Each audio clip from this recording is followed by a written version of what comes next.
last time we did a lot of chatting about different things, and if I'd have not recorded it, I wouldn't have remembered everything that we spoke about. We covered so many different projects, and it was good to give me something to think about. And also, I have had some people who came back to me and said, I'd be interested in that in the future. So that was good that we got some feedback, even though the video was all over the place. I got, getting people connected and getting involved. It takes a bit of time, doesn't it? That's why there's editing. Well, I thought my message to anybody who's starting on a new journey is don't wait to get perfect, do it today. Because if we keep waiting till we get perfect, like I've waited like 8 months to do this. Oh my God, what we could have achieved in those 8 months. So I put it out there as it was, raw, and then I've got a friend who's going to help me to edit it. So then I'll do the abridged version. And I'm looking at Amy, who's smiling there because I know she can do it. It might be to be honest, you can just it's just a case of sticking it in, like editing and snipping bits out and whatever. But I think it depends as well what you want to get out of it. Do you get what I mean? Like what somebody might want, like it all perfect and stuff, another person won't. And to be honest, it's like, I think as long as you get your point across, I think it's all good. Yeah. Well, we got some response from it, so that was good, even if it wasn't right. Yeah. So thank you so much. Good morning, Emma. Are you okay? You're on mute. Is that okay? Do you want to keep it on mute?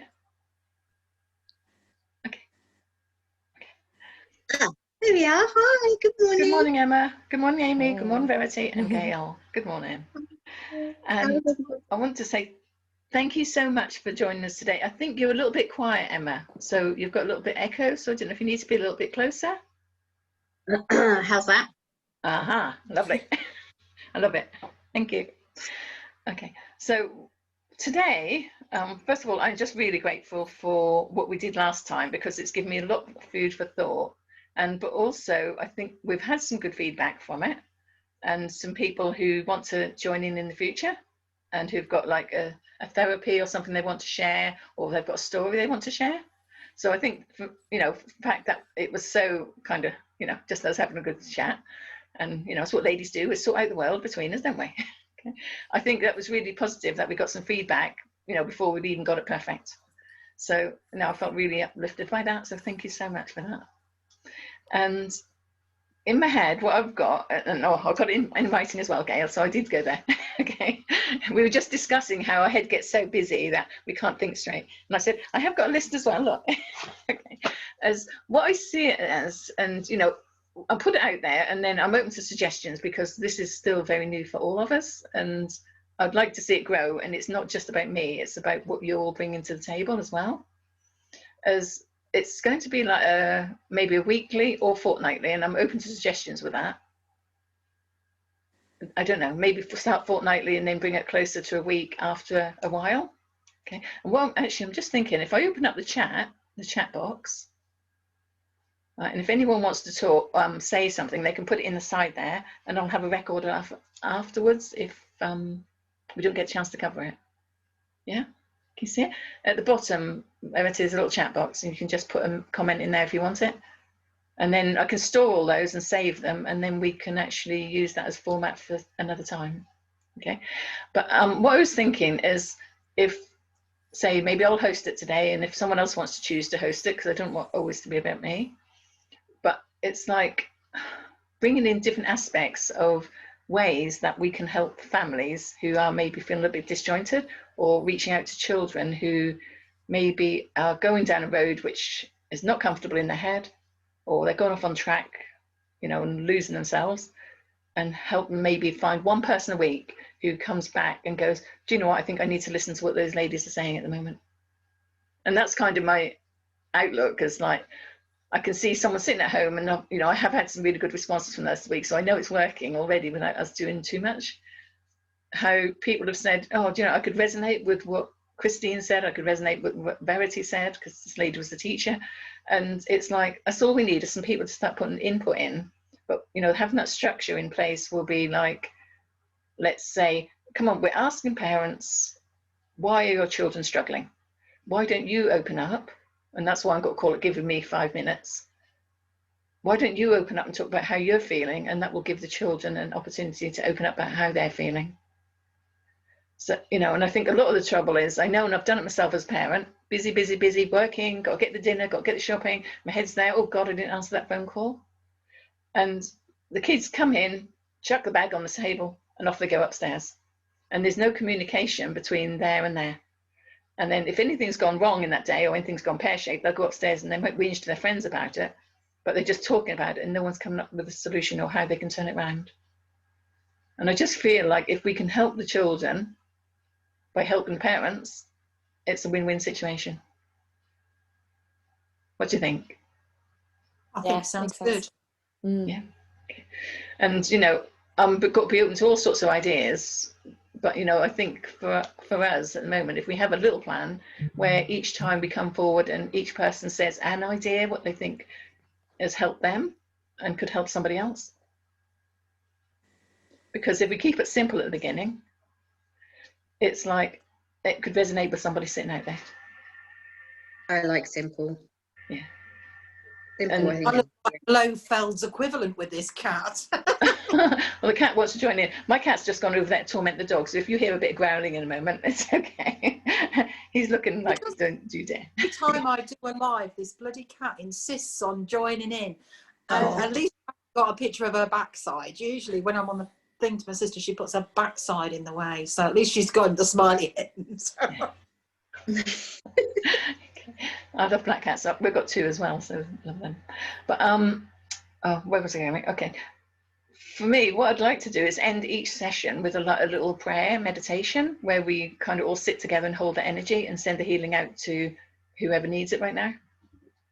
And in my mind, I think if you send the healing out, it helps you, it helps the people who are listening. It opens up a space where basically they can feel like, okay, someone is listening to me. And I don't know, what do you think about that? I think it's a good idea. Yeah. Yeah. Okay. That's the thing, you just got to start it, aren't you, and then just Yeah. see how it works, Yeah. and then just go with it. And also, like, getting people's feedback, that's another thing. Like, once you've done it, like saying what worked or what didn't, and then you can kind of improve on it, I suppose. Yeah, absolutely. Yeah. And I had a really lovely conversation with Jess last week, and I don't know if anyone saw her video out there with her singing, but what she said she'd like to do, and well, I hope I didn't call her so into it. It's like maybe not every week, because she's got other things going on in her life. Excuse me a minute, I'm just gonna have a word with the cat. Leave him alone. Barney's sitting under my feet, literally, to get out of her way, and she insists on joining in. That's like family squabble under my feet. Okay. But she said she'd like to do a song which kind of resonates with what we're talking about. So whether we put it out to follow through on what we've done, or she becomes a part of this, and then she does a little sing or song, what we call it, on the actual session, because she's got the most beautiful, soulful voice. And ultimately, what my aim is to go into Harbour Radio Studio. So got to cover some bridges there myself, but it's going into there. And John Joe has said we can put together like 4 or 5 tracks and then put it out there to raise some money for charity. Yeah, that's really cool. I like that. Yeah. So, you know, there is a bigger picture to this as well, because, obviously, if you're all offering your services and your help, and you want to go out and share this idea, or you want to go and do something off the back of it, it would be nice to have some funds there if you want to support somebody. You know, I really appreciate you giving your time, but it's like, I have to be realistic to recognise that, you know, if you're torn between doing something for free sometimes, and you might get something in return for it, sometimes there's that balance that you have to kind of, oh my God, I don't want to let Dawn down, but I don't want to also lose the money. I think it would be I'm happy to give my services for free. Okay, If it means improving like parents and kids relationships, and I'm more than happy to do that. Okay, thank you. Thank you, Emma. I'm not quite sure like what I can offer right now, but yeah. You're a mum, so I know you can offer a lot, Em. Absolutely. You've charged the cat. I wouldn't say after last week I was that much of a nice mum, but maybe this week I listened to like a really lovely book, and it's so much easier for me to listen to a book than it is to read it, because I think it goes in better. And it's all about bringing up boys and the differences between boys and girls, and it's very eye-opening and how different they are. And since listening to most of it, my relationship with Zach's improved again. So yeah. Brilliant. Well done, love. They're so different. It's so hard Yeah, sometimes. growing a boy is really hard, isn't it? Oh my God. Like, I had a girl first, and it was really lovely. She was very gentle and very loving, and she would sit there and do little things and be very nice. And I had a boy, and I knew it would be different because every child is different, but I didn't know how different it would be. And I was like, oh, you're feral. What am I supposed to do now? You know, it's just like, wow. He wouldn't sleep for nearly 2 years. Like, he was just, I don't know, bless him, but he's so much better now, and he's learned to read, and he writes, and he wraps me up presents, and he tells me he loves me. This is like huge milestones for him. So Wow. Well done, Emma. Thank you. And can I They come? are Sorry. like little wild animals, boys, aren't they? They're like little feral creatures, and they have to run about, and they have to do active. Well, I found with mine, they have to do active stuff all the time.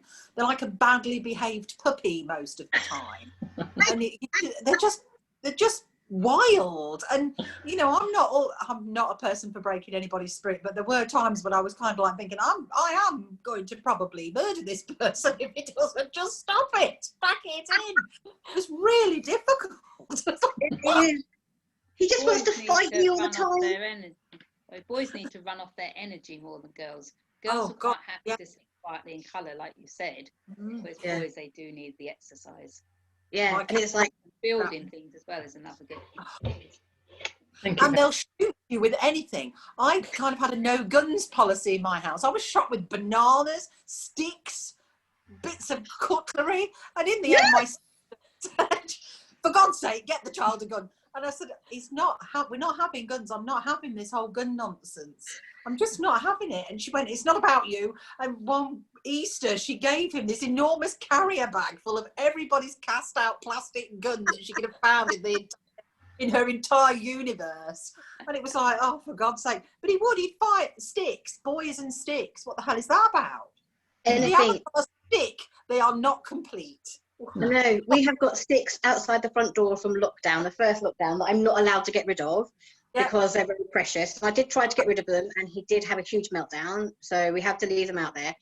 I actually bought Nerf guns. I gave them a choice of which Nerf guns they were going to buy. Now, when we spoke about guns and everything else, I was like, right, these are not toys. These are dangerous. And if you are going to play them, they have to wear eye protection. So I make sure they wear their sunglasses.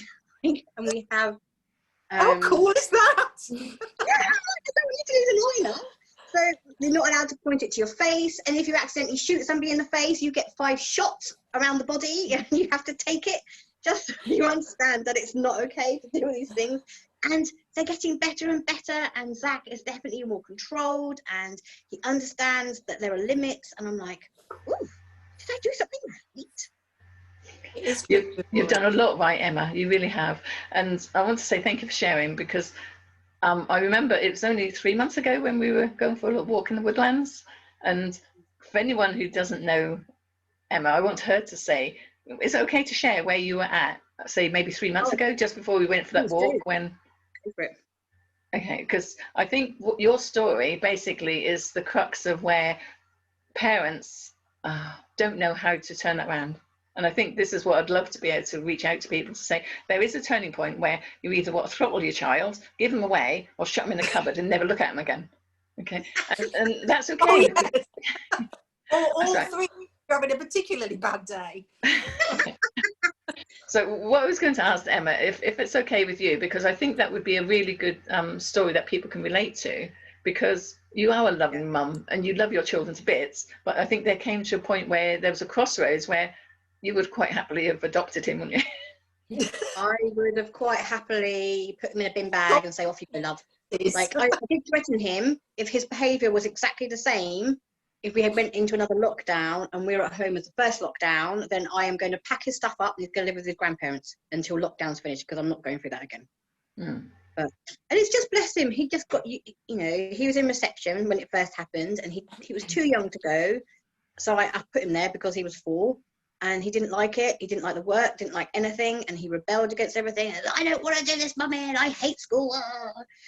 And then he got used to it, and then they shut him down, and then he just got really angry and wanted to fight, wanted to kick, wanted to punch me, and He was completely feral. But now he loves school. He can't wait to go to school. He has a lovely teacher called Miss Jackson on a Wednesday, Thursday, Friday. And he knows when it's Wednesday because he wants to get to school really early because he wants to see Miss Jackson and he wants to read and tell her how much stuff he's done. He wants to write for her. And it's just beautiful because he's found a teacher who can encourage him. Thank you, Emma. Thank you for sharing love. And how did you turn that around, Emma? Your help, definitely your help, making me see both sides, because I couldn't have done it, because when you're in it and you can't see the other side, and you just think, what a pain in the arse my child is being. He's being feral, he's not doing as I ask, he's just being an asshole, to be quite honest. But when you said to me, Emma, you've got to think about the other side, it made me stop, it made me think, and it made me reflect on like what I was doing and what he was doing and how we were just butting heads, and then one of us had to like take a step back, and obviously I'm the adult and I've got to do that. And then also listening to this book and watching other people with their children as well, and seeing how we never ever get it right, but sometimes if you do get it like good for a bit, it does feel great, and when it goes wrong so badly. So I just think if you can get a nice medium, you're winning. Yeah, brilliant. Thank you, Emma. And I think it's a really important message for all parents to recognise that whatever's happened up to today, it's happened. You can't change it, but you can stop and reset that. And I always say to parents, come on, just stop. Stamp your feet on the floor if you must to, scream and shout, get it out of your system and start again. Just take a deep breath and go, right, I do love this child, and what can I do for them? So it's like maybe recognizing that, and I've seen this sometimes with, I don't want to say names because, yeah, that person will come back and go, God's sake, mother. So you'll know what I'm talking about. It's like, to recognize that child is probably reflecting back to us what we're putting out there. So if we're frustrated with them, that's the energy we're putting out. So they throw that back at us because nobody knows how to change that balance in between. And I think sorry, Emma. I think taking 5 minutes just to say, do you know what, this is really upsetting me today. This is making me feel angry. This is making me feel sad. And I don't know how to deal with this right now. Being honest about how you feel can give that child an opening to say, okay, and then let's look at this. And it could be that simple, which can help a child from going down a road with feeling like they're a bad person, or they feel guilty, or they feel like they're wrong, or they've upset the world. And who stops that escalation if mum or dad don't step in, or nanny, or the teacher, or somebody? Because otherwise it just accumulates. And I know from my journey, I spent a lot of time feeling guilty, feeling like I couldn't change things, feeling like nobody's listening to me. And I think we had a conversation with Christine last week where she said she could recognize that. How many people stop and say, how do you feel today? How are you feeling today? And just think about it. Within this, we listen a lot to what people are saying, and we take that on board and try to work with it to help them. But, in an everyday world, when you say to someone in the supermarket, how are you doing? They go, fine. What does fine mean? Fine to me means, I'm telling you I'm fine, but actually, do you know what? I'm ready to kick the cat. To me, no. How can we help them get through that barrier? And maybe just take 5 minutes just to sincerely look them in the eye and go, really? Can I help you? What's going on here? I want to hear what you have to say. Why are you feeling it? Why are you so angry today? Maybe acknowledging what you think they're going through. And you might be wrong, you might be off track, but at least it gives an opening for them to say, do you know what? Yeah, actually I am feeling pretty piddled off here today. I'm trying to watch my language because this might go to kids. It's just, making that moment and that conscious effort. I think it needs to be a conscious effort to say, I think there's something going on here that I don't understand. Let's get it out in the open. I also think the way we go, isn't it? Sometimes when you ask people how they are, what you're actually doing isn't asking them how they are at all. You're using the wrong language. If I don't want to stand and talk to somebody for whatever reason, and it may just be because I'm busy or I've got a head full of stuff that I need to dump somewhere else, I made a conscious decision a little while ago that I would just go, good morning or hello, which is a kind of an open-close greeting, isn't it? Yeah. You say hello to someone, they say hello back, and then there's a pause in which something happens or nothing happens. But and I think a lot of people use how are you instead of hello or good morning or good afternoon, good evening. And I think it's sort of like an unwritten thing that people say, how are you? And you're not ever so sure whether they are just making an acknowledgement of your presence or whether they actually want to know. So you err on the side of caution and go, oh, I'm fine, thanks. Yeah. And I think that gets jumbled up sometimes. And I found it gave me clarity. If I wasn't wanting to particularly engage for a long time with somebody that I've met in the street or whatever, I just go, good morning, as I walked past. So I'd acknowledge that they were on the planet, that they were there, because you don't know, maybe they haven't seen anybody for weeks or nobody's acknowledged that they're there. So you've acknowledged that they're there, and then you can gauge where you're going with that. But if we use the how are you, then we should actually say how are you and then stand still and wait for the reply, not do it on the bounce as we're going past. And I think sometimes it's the way we communicate with each other, all of us are up for this, that kind of makes that I'm okay response come out. I don't know, what do you I totally agree with you, actually. We do that. We go, oh, how are you? Oh, I'm fine, thank you. How are you? You know. Yeah. And in fact, I remember saying to Dawn once, Verity, would you mind coming a bit closer, lovey? Oh, sorry. I remember saying to Dawn once, she's the only person I know who actually says, how are you, and means it. You know. Oh, bless you. Most of us just sort of say, yeah, I'm fine. How are you? And yeah. But, I'm having a very skirmish over here. My cats have decided that they're going to have a full-on fight. if that's any help, my dog's picked up the vise and he didn't even bark at the postman who just came. So thank you, Balney. Okay, but you know, thank you for sharing that, Gail, because I think it is sometimes in the way we communicate. And I don't know about you. I listened to a CD once, and it was called "Talk So Your Kids Will Listen" and "Listen So Your Kids Will Talk." But most of us, if we haven't had that experience of someone taking interest in us, we probably haven't got the know-how to take interest in somebody else, even if they're our kids. How do we communicate with our children? What is the best way to go about that? So can I come? Oh, sorry. It's not what is it? You know, sometimes we can't even communicate with other adults, for God's sake. So how we're supposed to communicate with somebody that, especially as women, you know, we've grown these people from an egg. Yeah. And, you know when I used to get exasperated with my son and I just had lost the will to say anything useful, I'd just go, I've grown you from an egg. Do you think you could be a little nicer? I've done that too. I grew you from an egg. Do you think you could be a little nicer? And just laughing. And I mean, it was a ridiculous statement, but it just diffused the situation, if nothing else. Okay. Can I come to Amy for a moment? So thank you, Gail. Make me smile. Because Amy, you went through a period where you felt okay with yourself, and then you went into a new environment, didn't you, with your university? Yeah. And how did that affect you? And was there someone there to pick up the pieces, or did you struggle through on your own?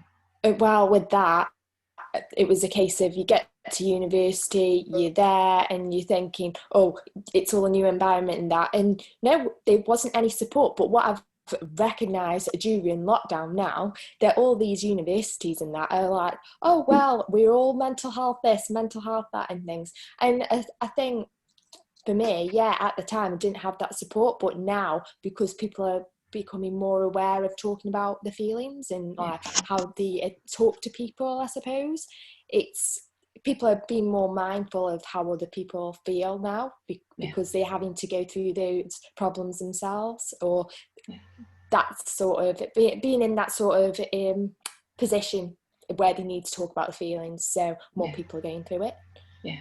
Okay, so how did you get yourself through that and out the other side, Amy? Creativity. And it's always, I just found like I've always expressed myself through that, and ever since I was like little, which obviously this goes down to this conversation, and when I was younger, I used to do little drawings and things when I was at my great nan's house, and it always just used to keep me happy. I just used to do that. I'd be happy just sitting on the table, just scribbling, and I did just that. And for me, that was beneficial. Whereas when I was at school with like kids, and it was usually boys actually, which how you were all about boys, they were the naughty ones, and it was like they couldn't just sit down and like get on with something. It was like they were bored, if that makes sense. So I think education needs to be more fun for people to engage, and teachers need to listen how people want to learn, because I just don't think exams and the way that they do things at the moment is entertaining enough, so they get bored. So I do get with the whole boy thing, they get naughty, because they really did. I think a lot of it is I hear what you're saying, because I think there's a lot of these children who are very creative need like an image or a picture or someone to engage with them emotionally, to say, oh, well done, yeah, did you get that, before they go ahead and explain the rest of the story. Because they give you a chunk of information. Whoops, no, threw a pen at you. But they give you a chunk of information and expect you to take on board all of that, where someone who's very creative needs to feel that and image it in their head. And a lot of these children, I think, that have lost their way are very creative, but they're not using that potential now. And I think that's a lot of their frustration. Like workbooks this, workbooks that. It's like I can only take in so much at once, and like if you throw a textbook at me and go learn that, it doesn't go in, because it looks all the same, and however many times I read over it, it'll never go in. Whereas the visual aspect of art is what draws me in, so I learn better by visual learning than I do just reading or whatever. And I don't know if that's for anybody on here, but that is definitely for me. Yeah, definitely. And thank you, Amy. And I want to come to Verity in a moment, but I just want to make a point as like, if anyone is going to listen to this after we're finished, and just food for thought for all of us, as like, maybe if you don't get that opportunity in school, that could be an opportunity for parents to pick up. Maybe make a point of saying, oh, can we all sit down and do something creative together? I feel as though, maybe write a letter. Mum could write a letter to say, this is how I feel today. Or maybe we'll all sit and do a doodle, or get them involved in a project which is hands-on. Because I know, Emma, I think you've turned things around by doing a lot more creative stuff than that, haven't you? And it's like, at what point do we just go from that to that, and we don't stop and put together maybe a little project that can soften that whatever's gone on in the day. And if we go into the creative brain, it helps the child to go, oh, now I can really be relieved. I can feel a sense of in myself. But I think also, if you're not happy in yourself, then your children are not going to be happy. Yeah. So you need to sort out what's bugging you first, and then your kids will just be easy. I like the It'll be easier. It won't be like some kind of walk in the park or anything else. But if you're less stressed and you're doing something that you actually enjoy, and then I think that makes everybody a much happy bunny, and then life is just easier. You can think clearer, the whole lot. Whereas when you're stressed, you just can't, and the slightest thing they do just aggravates you. Yeah, absolutely. And that's such a valid point, actually, because for anyone who doesn't know my story, I actually thought my daughter was a really weepy, unhappy child. And when I started to heal myself with remedies and things, and she was about 3-4ish at then, she'd never slept through the night. I started working on me, and she started becoming happier. And I'm like, seriously? How did that work? Okay. And then I had a lapse for 2 years where things got kind of more accelerated and more intense. And then when she started into school, and she was really struggling because there was like separation anxiety, which I didn't identify back then, and no one told me about that, but something I've learned is I was really torn, because I didn't want to force her through this, but also she didn't want to be there. That was it, end of story. She wants to be at home, happy, reading and doing puzzles and things with me. So, we went through a really tense, horrible time. But when I actually started working on myself and started using remedies and started doing a little bit of visualization and meditation and thinking about, oops, hang on, it says I've got to finish in 10 minutes. Okay, thank you. As, thinking about what can I do for me, just like what Emma said, my daughter settled in school. She started sleeping through the night, and she became what I'd call an A student. And it's like, how did that happen? I didn't even work on her. And I think that's such an important message right now for parents to recognize that what we're feeling actually really does have an impact on our child. And I think someone kind of compounded the other day when I was having a disagreement with somebody, well, not disagreement, but, you know, high level discussion, and they were saying, oh, you never listen to this child. And I'm going, excuse me, do you think maybe he's mirroring how you feel or what you do? And it's like, shut up, and walked away. But isn't that valid? If that adult doesn't learn to listen, how can the child learn that that's the way that it should be? Also, the kids don't always hear what you're saying. They only take snippets of it. Yeah. And if they've just heard everything negative, then they're not going to respond very well. Like this morning, Zaki's got like, we bought them both little Legos for advent calendars so they can build stuff. And I told him he could have his breakfast once he'd finished it, but he didn't hear all of it. He thought I'd asked him to come in, and he got all angry with me, and I just stopped. I said, what did you hear? And then he repeated it back, and I went, no, it's not what I said. And I told him what I said. He went, oh, okay. So they just get snippets of it and don't always hear the full thing. Yeah, and that's a really valid point here, Emma, because they, you know, when you give them a big long sentence, they hear a bit of it. They hear the bit that they need to hear. And I think as parents, we assume they've heard the whole picture. Okay. And what I'm going to ask, because I haven't had a really chance, I want to include Verity because you are a teacher, aren't you, of children? But for the moment, because I think as women, we can multitask, all right? Sometimes we wait for that perfect opportunity to fix something or to kind of bring ourselves back together. But what I'm going to ask for each of you right now is just hold that thought of bringing that light through your body and just breathing in. So like you've gone into Reiki zone, into healing zone, into meditation zone, whatever you want to call it, and think about your children in your life, your family, people out there maybe that you know who are struggling right now, and hold your hands out and just send that healing out to those family. Whether you see it as a color or whether you see it as a vibration or whatever you feel, the intention is sometimes we need to just heal ourselves or fix ourselves, whatever you want to call it, so that we can send that vibration out. Because I think Verity has been through, she's a mum, 3 children, and she's also a teacher. And for you, Verity, as we're sending that healing out, how do you see that we can help the children? I think it's mainly listening to them. And so they've got someone to talk to. Yeah. Whether it be someone at school or a parent. But it's like we said, sometimes parents are so busy that they haven't really got time for their children. Like you said, you know, they're working, they're doing dinner, they're doing tea, they're shopping, they're thinking about whatever. So it's just making time to be with the children. Because the one thing that children love is being with their parents and doing things with their parents. So I think it is just making time for them and listening to them. Yeah, absolutely. Thank you. And you just keep that energy flowing because, you know, we've all been on a journey up and down and like around the escalators. But I would love to think that maybe somewhere between us and, you know, anyone else who gets involved, we can help one person just change their life, and that'd be worth it. And then we can up the game, you know, maybe impact one family this week and one family next week. And, you know, over a year, we could impact millions of them, couldn't we?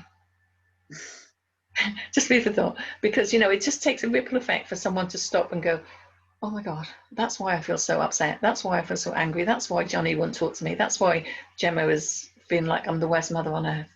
That's why I feel so guilty about myself.